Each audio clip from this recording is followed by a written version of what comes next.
It is not unusual for cities to have 7 churches come for a Good Friday service on a Friday.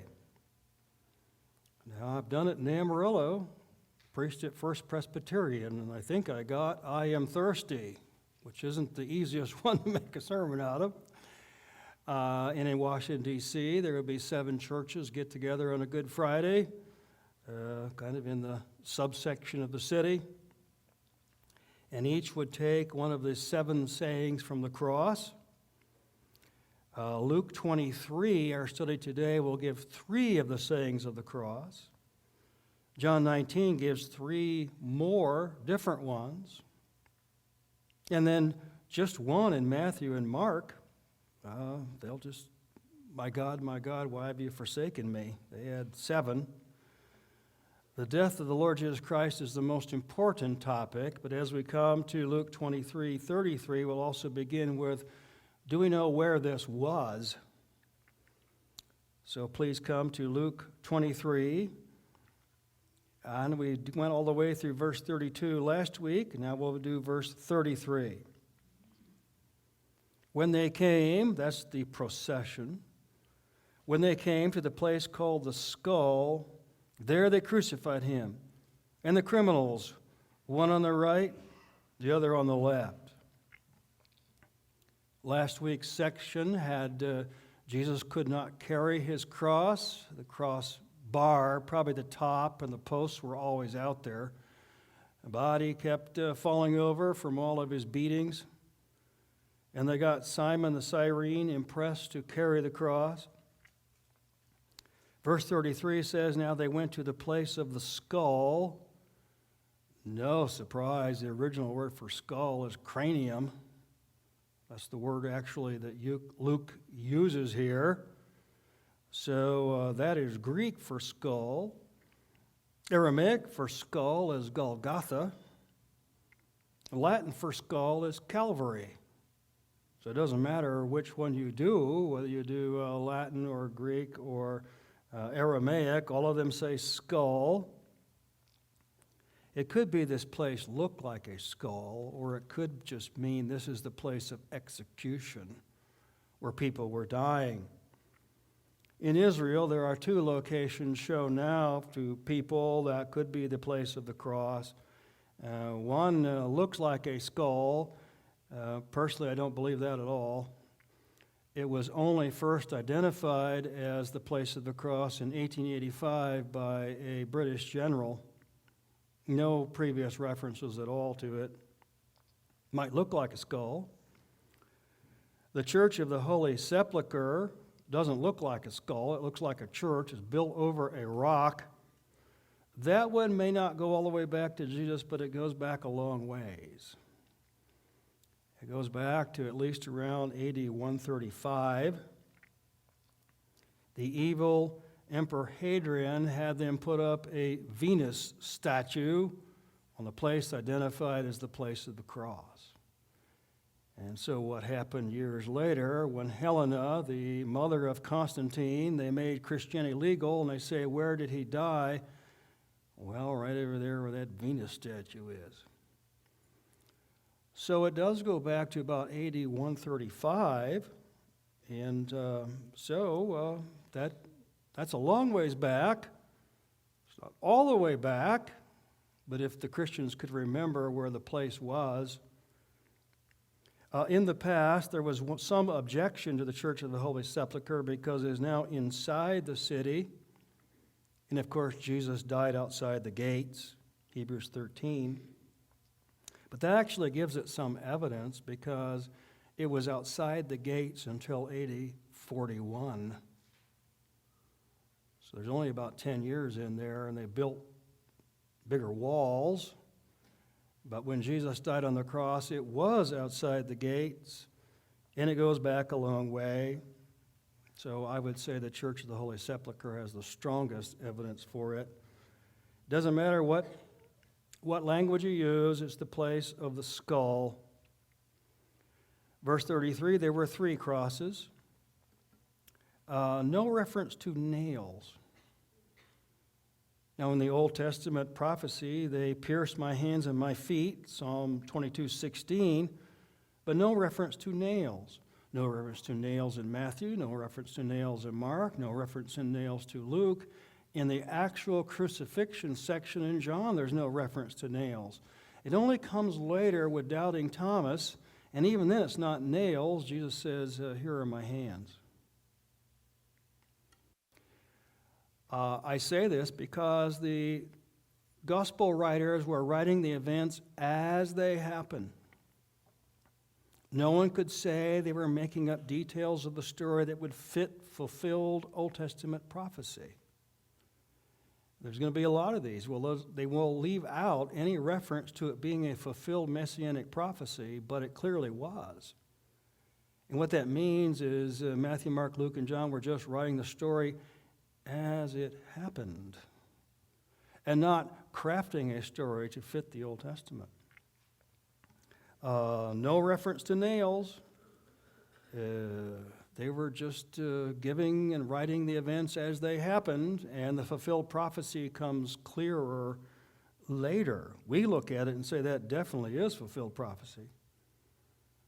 But they were not making up a story to fit the Old Testament words. They were very often leaving it out.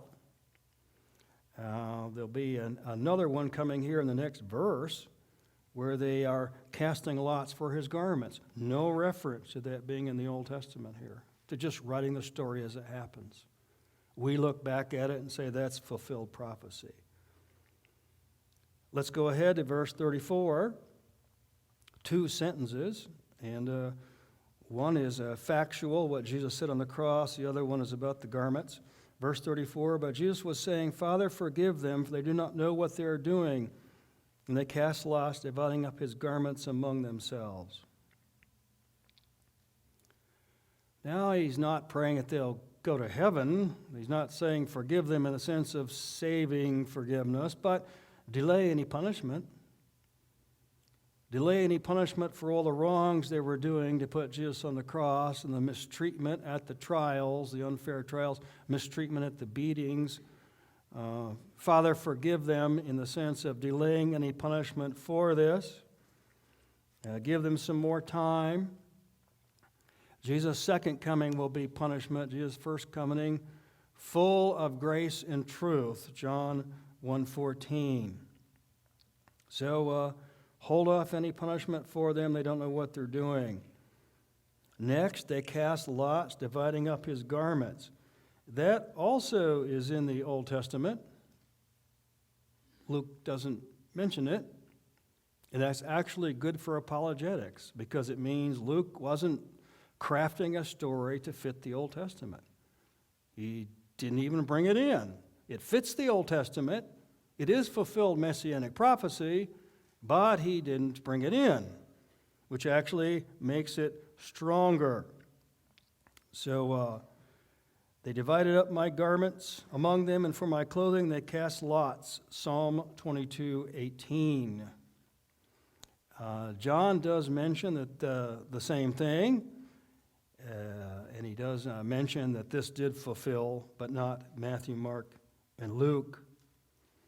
They wrote these prophecies 1,000 years before Jesus, and often when the gospel writers write about the story of Jesus, they give just the facts, and they leave out any reference to fulfilled prophecy, and that shows that they were giving just the facts and not crafting it to make it fit.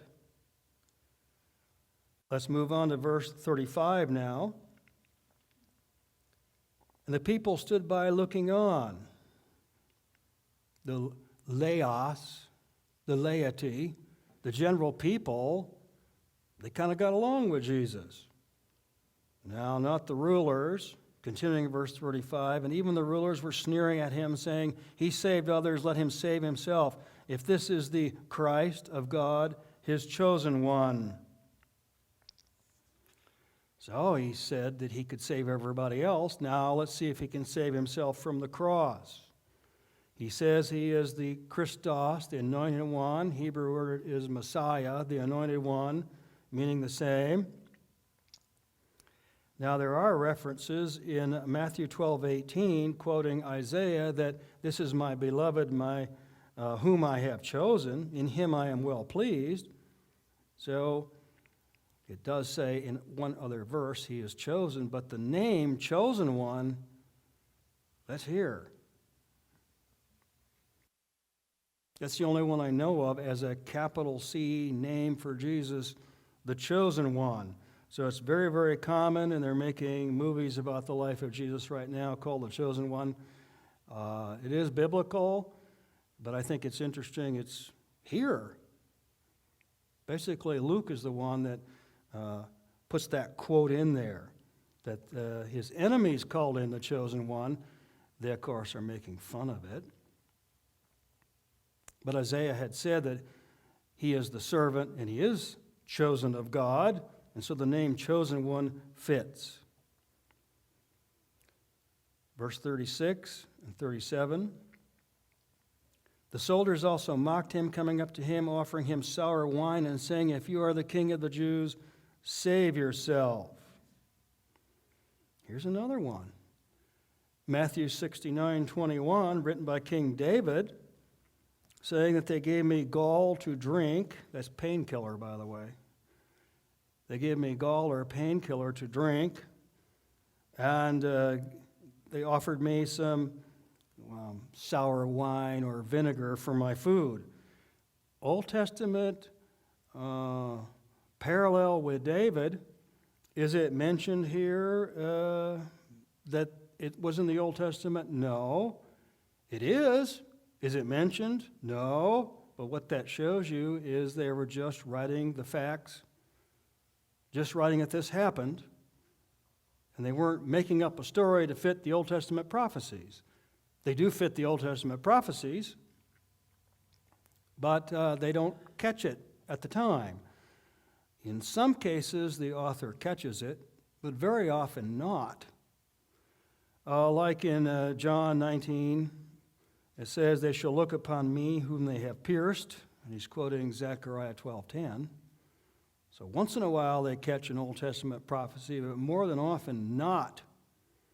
That actually makes it stronger. They were writing history. They were not putting in things that may not have been true in order to fulfill the Old Testament wording. Very often they didn't catch the Old Testament wording.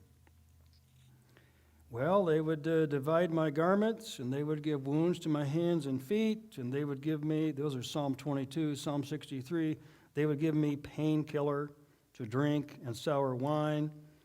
He wouldn't take the painkiller. He wanted to have the full pain of paying for our sins. Verse 38. Now there was also an inscription above him, "This is the King of the Jews." Romans would put a penalty plaque above the cross. This is the reason that there was an execution for a death penalty. Pilate didn't believe there was any reason for a death penalty, and Pilate will go back and forth trying to make the Jews happy, like the emperor had written him a letter and tell him to keep the Jews happy. But Pilate had limits. I mean, I think he was really sick of being pushed into this. So he put above it, "This is the King of the Jews." And if you have a little bit different phrases in other Gospels, that's because it was in Aramaic, it was in Latin, it was in Greek. So it just depends which language you're reading. This is Jesus of Nazareth, King of the Jews. Or some would just say the King of the Jews. They're not contradicting each other. They're either quoting different parts of the placard or the different languages because it was up there in different languages. Pilate had asked Jesus, "Are you the king?" And basically Jesus said he was the king of truth. "My kingdom is not of this world yet. And everybody who is of truth will listen to him." And then Pilate sneered, "What is truth?" In the same John 19 narrative, they wanted to take away this plaque. The Jews made them mad. the King of the Jews. They want that off. And in John 19:22, what I have written, I have written. So even though they were really pressuring Pilate, even from the Caesar back in Rome, he just about had it with him. So what had Jesus done? He had claimed to be the King of the Jews. And what I have written, I have written.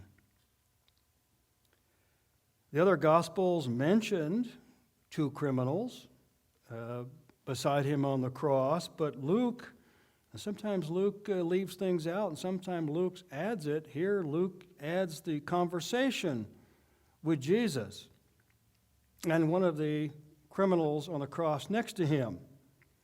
So, only in Luke, let's read about that, verse 39.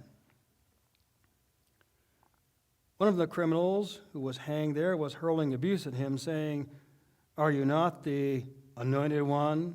Save yourself and us." But the other answered and rebuked him, "Do you not even fear God, since you are under the same sentence of condemnation? And indeed, we are suffering justly for receiving what we deserve for our deeds, but this man has done nothing wrong." And he was saying to Jesus, "Jesus, remember me when you come into your kingdom." And now we have another quote from Jesus. And he said to him, "Truly I say to you, today you will be with me in paradise." Well, seems like the Luke wanted to include this. He wanted to include the clear teaching of Jesus of life after death, and we might add a conscious life after death. There are some teachers, I don't think it's true of any one denomination, there are just some teachers all through the thing that talk about soul sleep, that when a Christian dies, they do exist, but they're over there sleeping somewhere. That seems very mixed up to me. Today you will be with me in paradise, and it seems like he was conscious. We have in the book of Revelation, people have departed. They are wearing robes and singing and that kind of thing. So wouldn't accept soul sleep. There is immediate life after death and immediate consciousness. The Greek word is paradise, kind of a weird word. It's actually Persian. And it seems like the Jews that were in exile, when they came back and the Persians let them go home, they picked up this word paradise. And very often there it was a garden or a park. So the Jewish word for afterlife is like garden or park. Will there be a garden or park? Well, it seems like eventually it will be a restored Eden, and that would be a park. And the heavenly city will have a river of life flowing out of it, and trees of life, and people will eat of its fruit. So seems like paradise kind of makes sense for the afterlife, kind of like the hanging gardens of Babylon, only later on.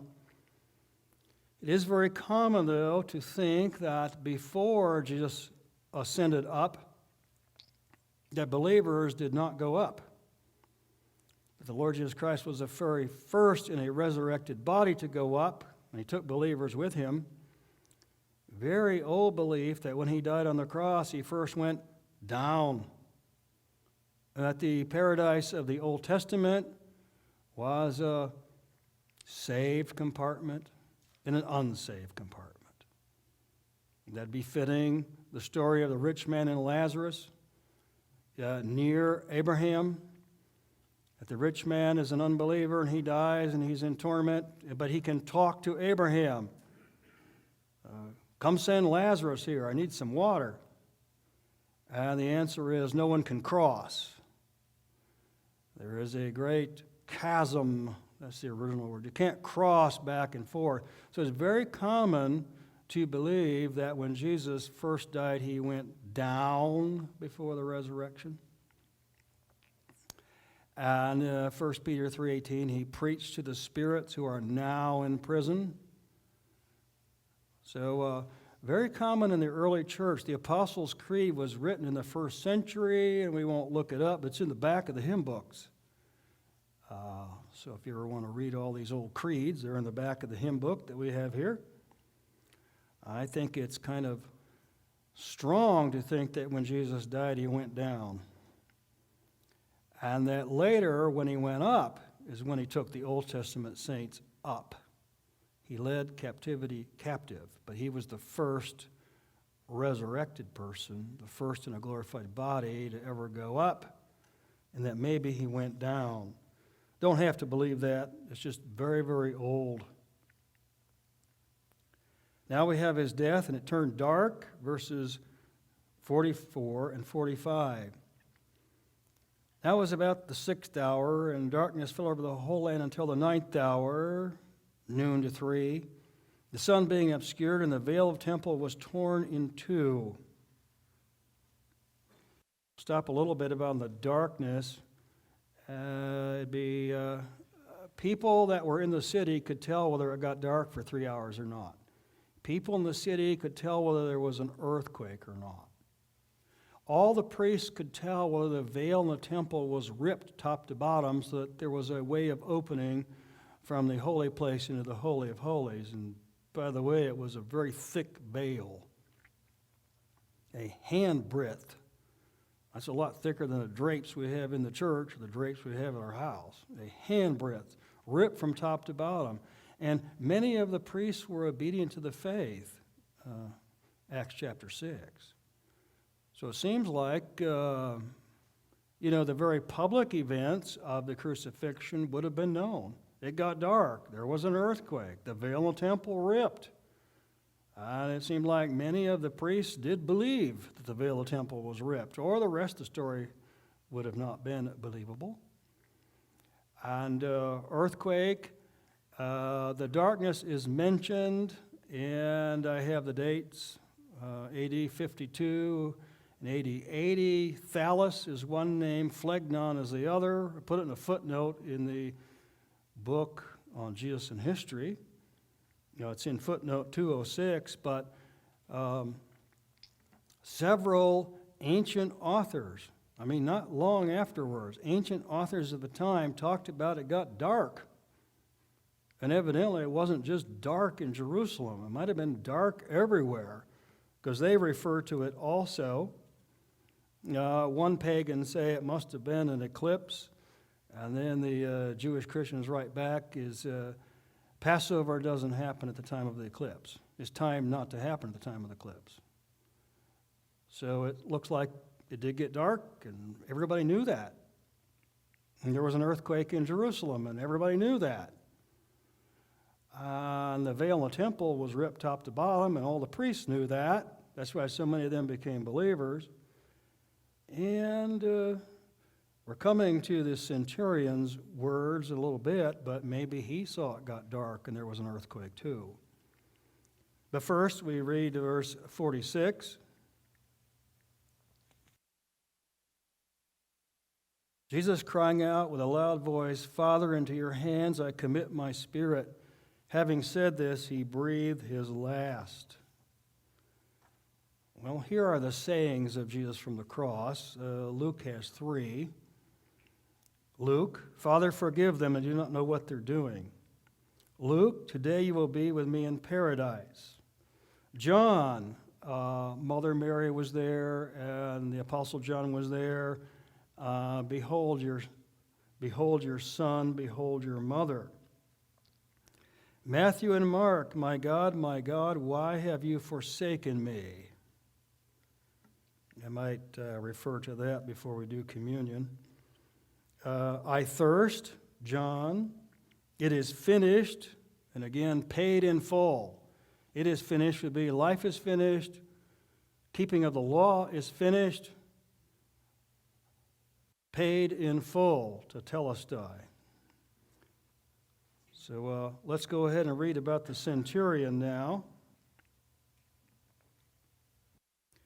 Verse 47. Now when the centurion saw what had happened, he began praising God, saying, "Certainly this man was innocent." Well, I don't know enough about military. What is the ruler of 100 now? Major, captain, major, or colonel, but probably colonel's too high. Captain or major, something like that. Ruler of 100. And he was out there and he saw it get dark all this time and felt the earthquake and heard Jesus talking. And so he said he was innocent here, but the Matthew 27:54, truly this is the Son of God. And theologically, that one in Matthew is a little bit stronger. So maybe the centurion at the cross became a believer. Truly, this was the Son of God.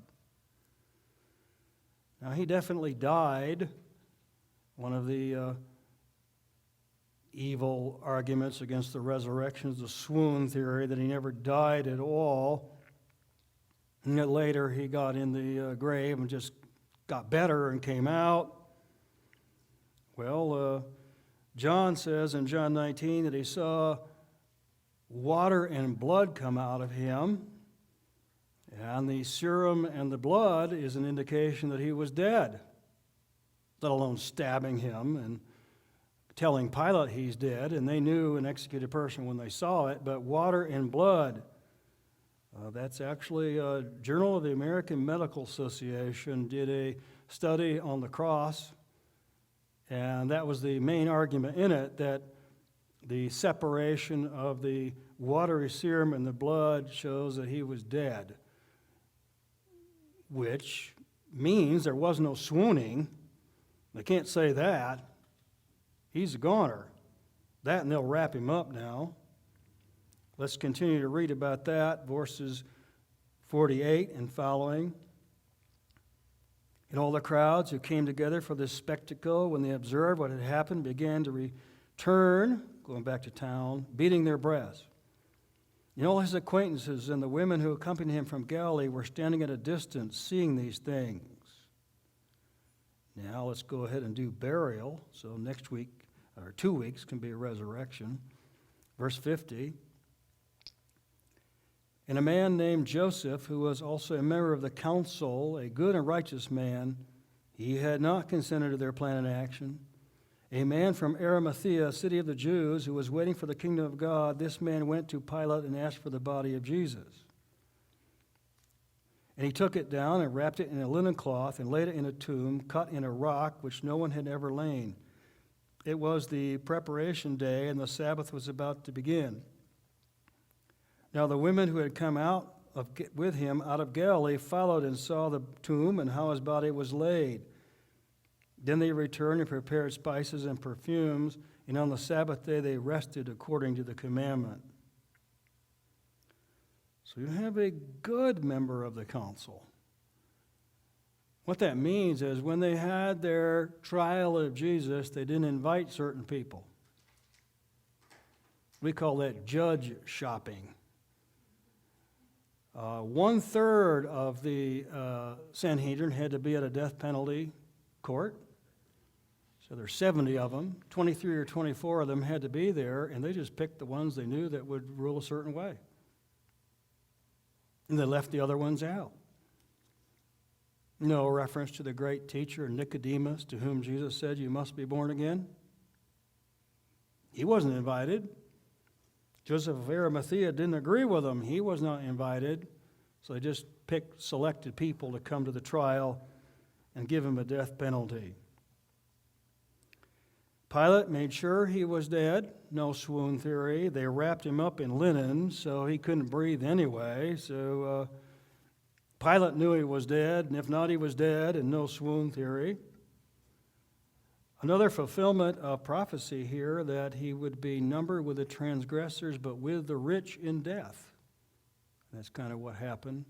Joseph of Arimathea gave him the tomb, so he was with a rich person in death.